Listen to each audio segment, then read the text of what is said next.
Thank you so much for gracing are event అండి. Yeah, Srujan నాకు చిన్నప్పటి నుంచి ఫ్రెండ్. అంటే లైక్ మేము వైజాగ్లో ఉన్నప్పుడు కలిసి షార్ట్ ఫిల్మ్స్ చేసేవాళ్ళని. So I really like Pushpak Vimanam, తన ఫస్ట్ ఫిలిం.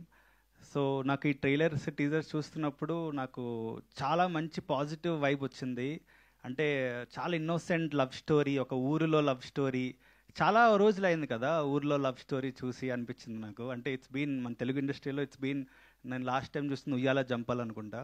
సో నాకు చాలా మంచి రియలిస్టిక్గా యాక్టర్స్ చాలా న్యాచురల్గా చేశారు. అంటే నాకు అప్పుడు టీజర్ రిలీజ్ అయినప్పుడు ఆ శారీలు అమ్మడం చాలా చాలా చాలా బాగా అనిపించింది. That was so cute. So అదే వెరీ అంటే సృజన్ లైక్ కంగ్రాట్స్ ఫర్, అంటే నాకు ప్రొడ్యూసర్ కూడా నువ్వే అని తెలిసింది. అంటే ఐ నో ఒక ఇలాంటి సినిమాని పులప్ చేయడానికి చాలా కష్టమండి. అంటే ఒక ఐడియా ఉంటుంది, ఒక సపోర్ట్, అంత పెద్ద సపోర్ట్ దొరకదు. సో తనకు తానే ప్రొడ్యూస్ చేసుకొని, తనకు తనే రైటింగ్ రాసుకొని, తనకు తనే డైరెక్షన్, తనకు తన యాక్టర్స్ని పెట్టుకొని, it's not an easy job. Finally ఇమీడియట్గా రిలీజ్ దొరికింది దానికి. I'm so happy. Thank you Madhushalini garu for encouraging this kind of films.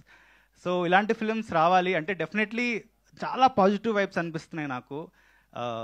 So fresh feeling అయితే కలుగుతుంది. సో డెఫినెట్లీ థియేటర్కి వెళ్ళి చూడండి సినిమా. సో ఓటీటీ వరకు వెయిట్ చేయకండి. So it will be a very good theatrical experience. Yeah, thank you.